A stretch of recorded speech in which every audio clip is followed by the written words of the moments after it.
Hi there, this is Jake again, community developer here at Oracle, and in this one we're going to be talking about budget alerts, why they're important and how we can add them and configure them from Oracle.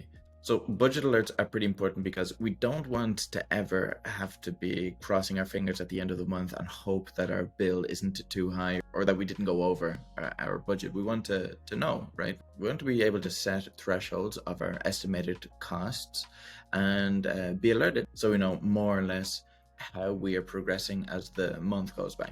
And we can do so by directly setting up alerts via the AWS console. AWS has some really straightforward documentation here, but we can now, as of quite recently, we can also set up these budget alarms through Oracle.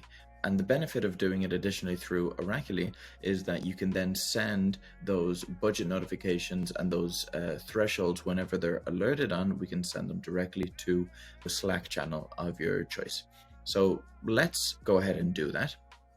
So before we actually create the budget alert, we're going to want to integrate Slack with our Oracle account. So let's go over to settings to set that up. So in settings, we can head over to integrations, and here we're going to connect our Slack server.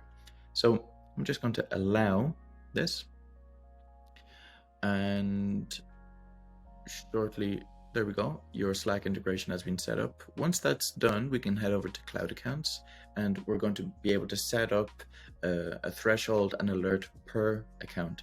And we do that by clicking the Slack icon here. Here we can choose the channel that we want our notification to be sent to.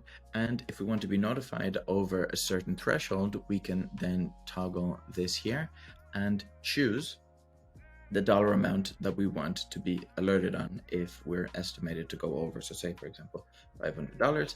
And below, we've added a section where you can add a URL that will receive this post request once the threshold is met. And then you can use that as a trigger to, say, for example, start an automation that would turn off some VMs that are going to incur costs over the threshold.